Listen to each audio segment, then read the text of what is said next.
All right, we'll start at 15 here. All right.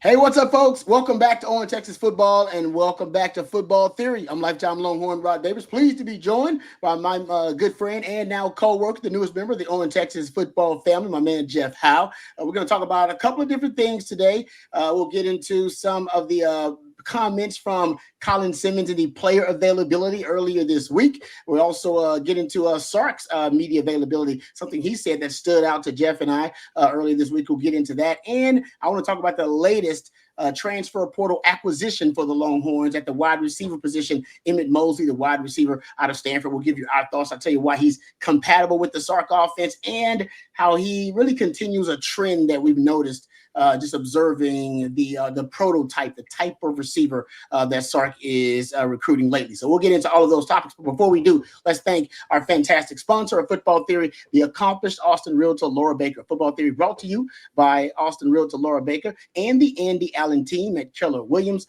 They can handle all of your real estate needs in the Austin area. Laura is not only a diehard Longhorn fan, but a diehard Longhorn fan, but a longtime Austin real estate expert. So please give her a shout today at 512-784-0505. That's 512-784-0505, or reach out to her at Laura at AndyAllenTeam.com. That's Laura at AndyAllenTeam.com. And we're really appreciative of Laura and her team for sponsoring Football Theory and being a part of our team here at On Texas Football. All right, Jeff, let's start off with the comments that we heard earlier this week from Colin Simmons.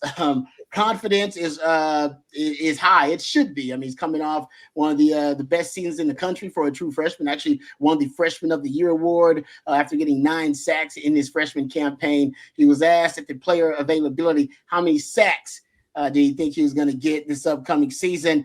And he didn't give a number, but just said, I believe, I'm paraphrasing here, he's trying to break the sack record. Going for the sack record. Yeah, he didn't specify Texas all-time record or a national record. So let's assume he's talking about Texas's all-time record here. And this is something that we actually talked about, I don't know, on one of our live streams.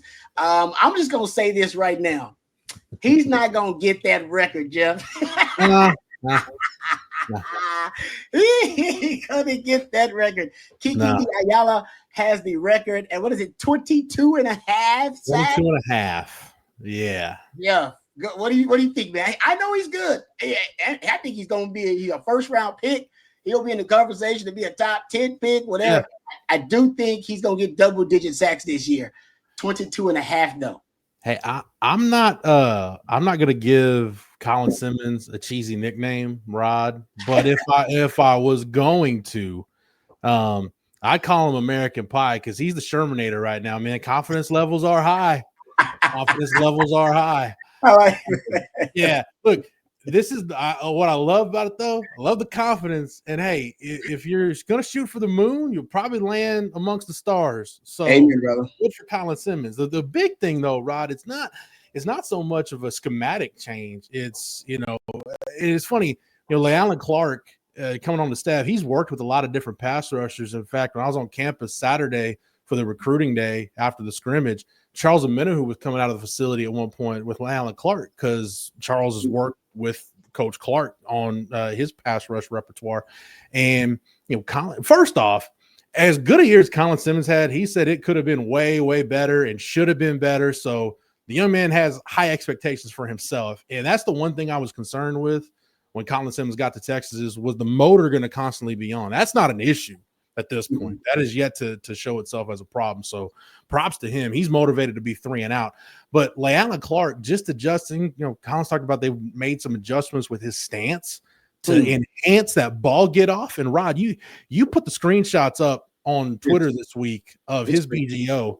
It's the best I can remember from a Texas pass rusher. I mean, I've seen some great pass rushers come through this program. And maybe, Brian Arakpo may be the best. Sergio Kendall was really good. In terms of just pure pass rush technique, Jackson Jeffcoat might be the best. Alex Okafor was really good. But I haven't seen anybody with the natural BGO that Colin Simmons has. And if he feels like it's going to be enhanced, then, yeah, Rod, he's going to get close to that he ain't gonna get close to 22 and a half in all likelihood, but if he gets he can get halfway there and then some. If you're looking about 11 and a half, 11 sacks and then some, yeah, that'll be a great year for Colin Simmons. And I can't imagine that BGO being better than it is.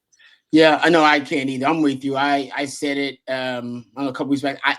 This is my lifetime of watching Texas football spans going back to the 90s. All right. So it ain't that deep, but I'll even ask guys like Bobby Burton. I've never seen ball get off as good as his. I haven't seen anything like it. I don't think I've ever seen anything. Honestly, it's up there. Some people, Lawrence Taylor famously had like an elite ball get off, like just elite BGO. Derek Thomas. Like there are some guys in the NFL that also have been known to have it.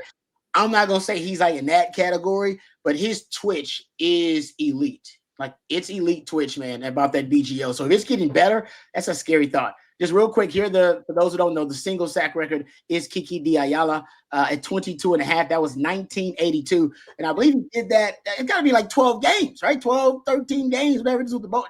They didn't count bowl stats back then, right? So 12 games. Not. So that's 11. I think that's 11 games, Rod. So he's averaging. That's insane. Like I said, I don't see that stat being wrong. But there's a significant drop off from the single season, the all-time leader, Kiki Ayala, and number 2, the second is 14. There are 3 players tied with 14. Tim Campbell's on there, Bill Acker, I believe, Ken McCune. So I will say this: I think he's gonna get in the top 10 because to get in the top 10, you got to get 12. 12, he'll get in the top 10. Have you noticed? Yeah. Have you noticed that all the big sack records, like if you just look at the single season sack records, whether it's Ayala, McCune, Acker, Tim Campbell, even Dwight Jefferson, 13 in 1978, Tim Campbell's there again in 1975. These are all like Mike Campbell, Leon Fuller, David McWilliams defenses, like back in the pretty much from like the the mid 70s.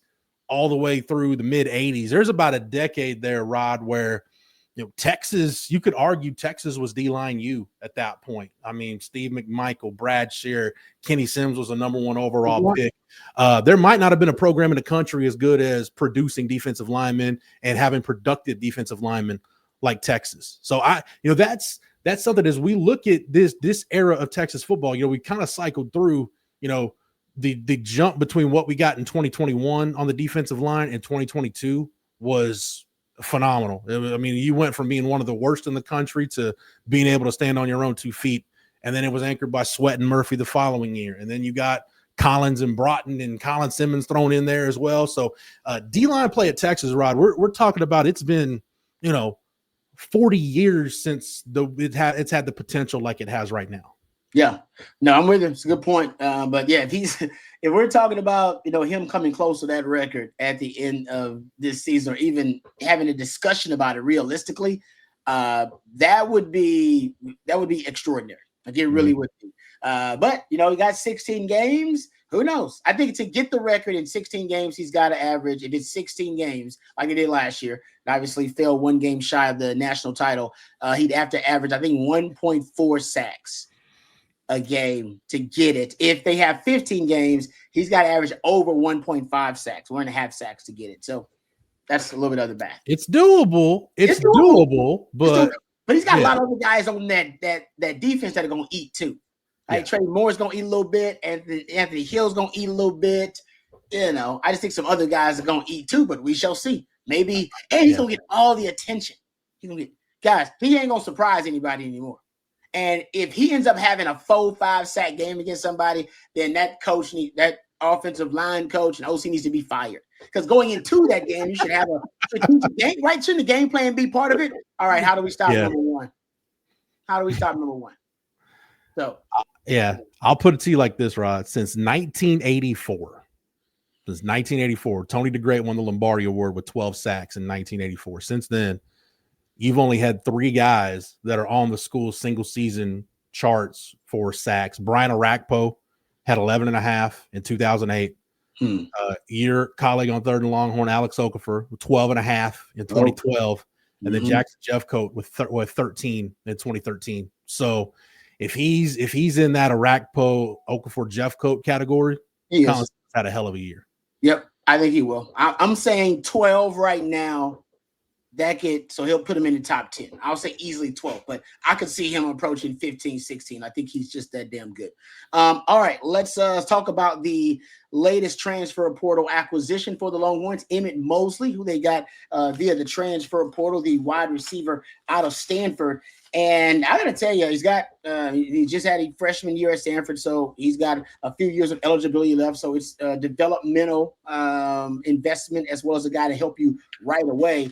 But Jeff, I thought what I thought was really interesting about his game, because there's a lot to like about his game, but I'm always looking for that trait, what's that elite trait? What sets you apart? What do you do better than the rest of your peers when I watch film on other guys? And what I love about him is his contested catchability. Yeah. This dude, man, he will make a tough catch in a very small window. Guys draped over him under duress. Saw it multiple times when you watch film on him.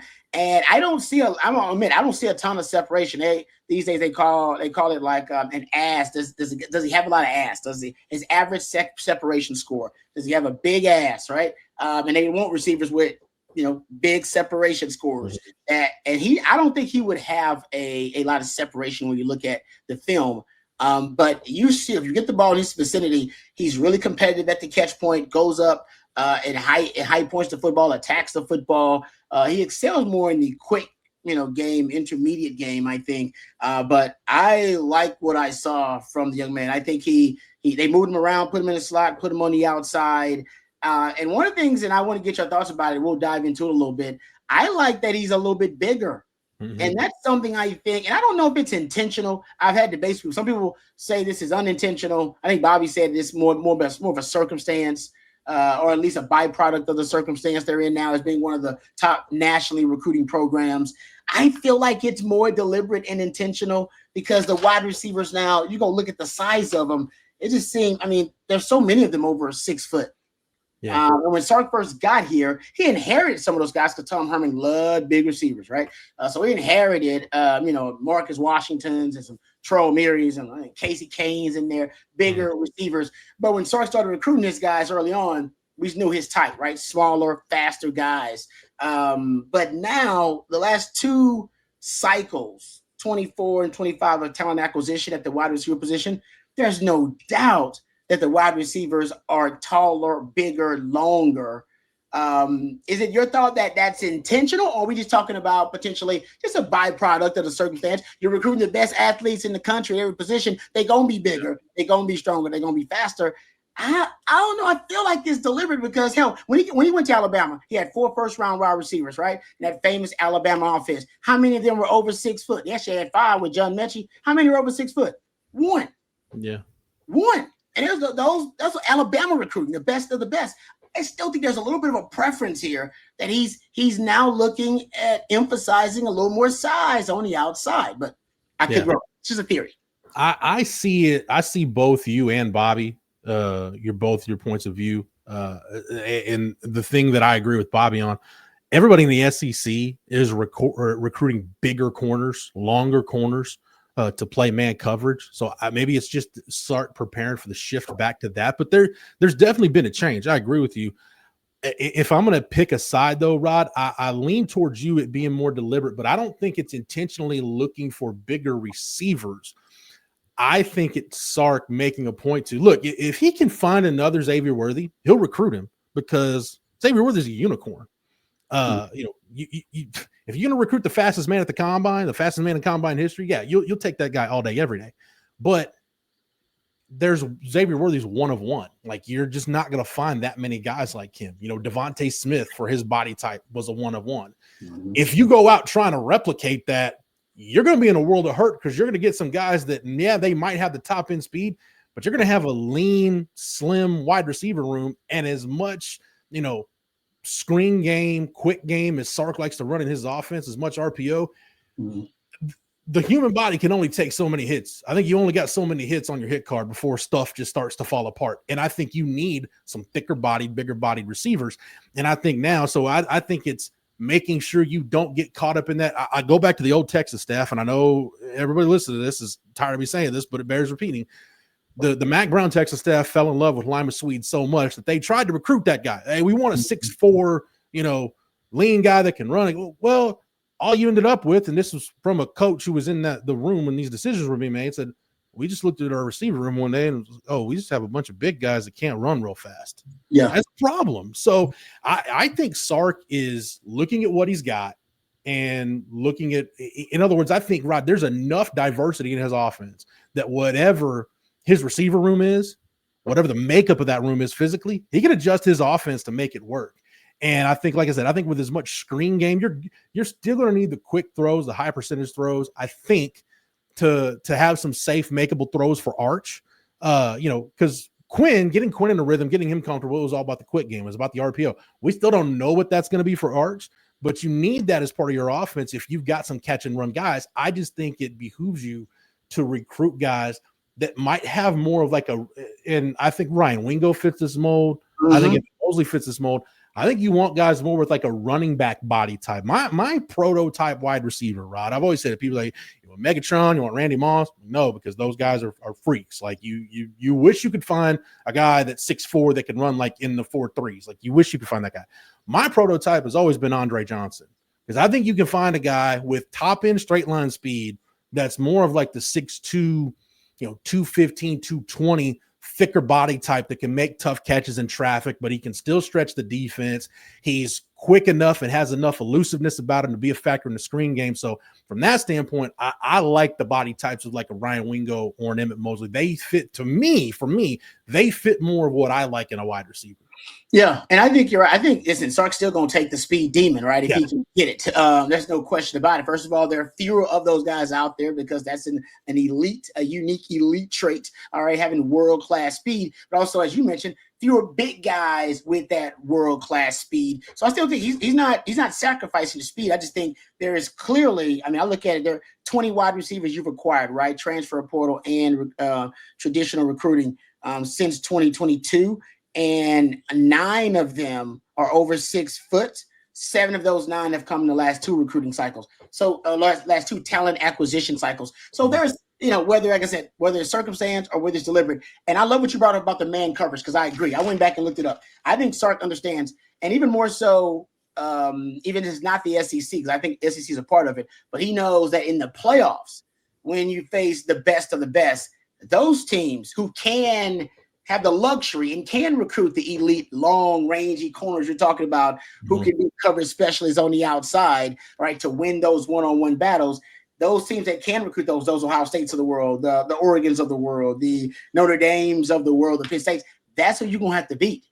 And you got to have some receivers that can beat man coverage straight up. And there's a belief, anecdotally maybe, or maybe there's a lot of analytical proof to back it up, that bigger receivers more effective targets versus man-to-man coverage, and more effective targets versus press coverage, because they can get off press a little easily. That's one of the things that Texas receivers have actually struggled with.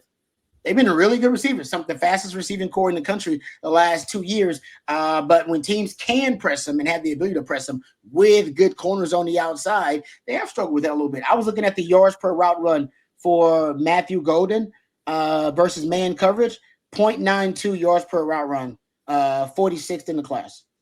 Him and Isaiah Bond, two of the 3 lowest in this draft class in yards per route run versus man coverage. Yeah. But not everybody can play man coverage, right? David said it's the best coverage in ball, but not everybody has the athletes to do it. When will you face the teams that have the athletes that can play man coverage? In the playoffs. SEC championship game, playoff. Yeah, that's when you'll face them. I went and looked at Ohio State's man coverage. The Texas man coverage rate hovered between 15 and 20%, somewhere in there, right?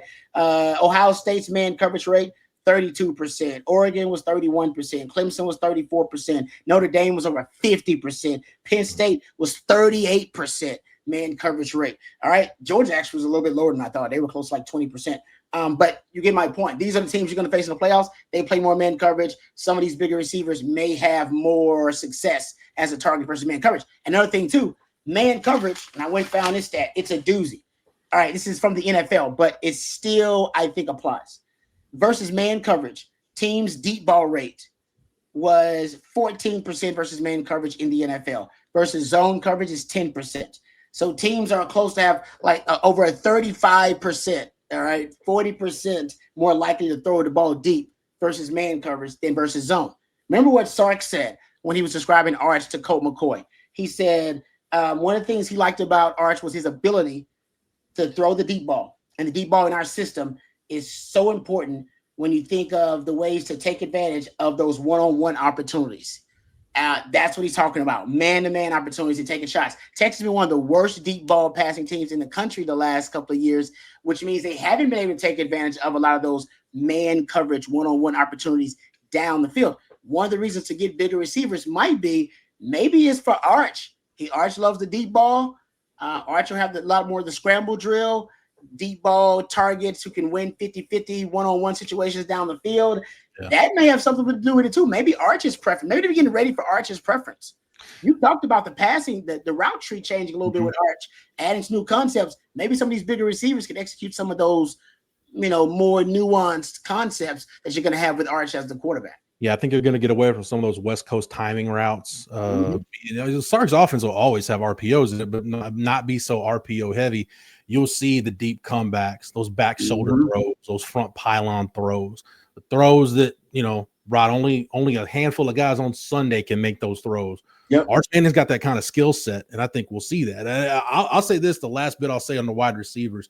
When we talk about separation, we've mentioned this in the past, and the guy that I go back to is Des Bryant. Des Bryant was not a technician. And if you look at his NFL career, when his physical ability started to let him down and he kind of drifted back of the pack, there was nothing there that would allow him to stay in the league because from a technique standpoint, he wasn't elite. But Des Bryant's elite trait was he could simulate separation because of his catch radius and his ability in contested catch situations. Yep. Look at him at Mosley last year. He had 15 contested catch opportunities. He made 8 of them. If you're talking about 50-50 balls and you're over 50% on 50-50 balls, you're elite. You're in the elite group. So that I think you're going to see a little bit more of that, not necessarily throwing it up for grabs, but Arch has the ability, Rod, on those deeper routes where it is man coverage to say, I can put it in a spot where either Emmett Mosley or Ryan Wingo or Parker Livingstone, I can put it in a spot where either they're going to be able to go get it or it's going to be incomplete. I'm not going to put the ball in jeopardy. Because I think we talked about it before. I think Arch is going to do a better job than Quinn did of taking care of the football. I just feel like in the small sample we've seen, I feel like maybe he doesn't, but I feel like in the small sample we've seen, he'll get there. So I just think you're going to see not necessarily beating guys off the line of scrimmage in terms of your separation, but I think it's going to be simulating separation with your catch radius is what some of these Texas receivers are going to be able to do. Yep. No, it's a good point there. Yeah. So, maybe it's deliberate, maybe it's not, but I still think a little bit of this is intentional by Sark and his staff in terms of the roster building. All right, let's move on to the last topic here. Sark was at the end of his media availability. He was asked about the special assistants, which we've already talked about here on Football Theory. And one of the things he mentioned about Neil Brown. That question was for you, Rod, by the way. I threw that out there. I'm like, Rod will like this nugget. Nice. Okay. Well, he'll be able to chew on this nugget. Yeah, you take it because you asked the question. I have the quote here, but you take it because he said something that really stood out to you. Yeah, I just asked him, because Arch is the first person actually this offseason that's talked about Neil Brown. Said he's helped him. He said he never talks X's and O's with Neil Brown. Says he's always talking about leadership or making sure you're around the guys, making kind of that intangible locker room stuff that's away from X's and O's. And Arch says he appreciates that. That I'm sure it's nice to not have every coach in the building beating you over the head with X's and O's. That's right. So I asked Sark, kind of what are the roles that he envisioned for Neil Brown, because it's different from a GA or an analyst.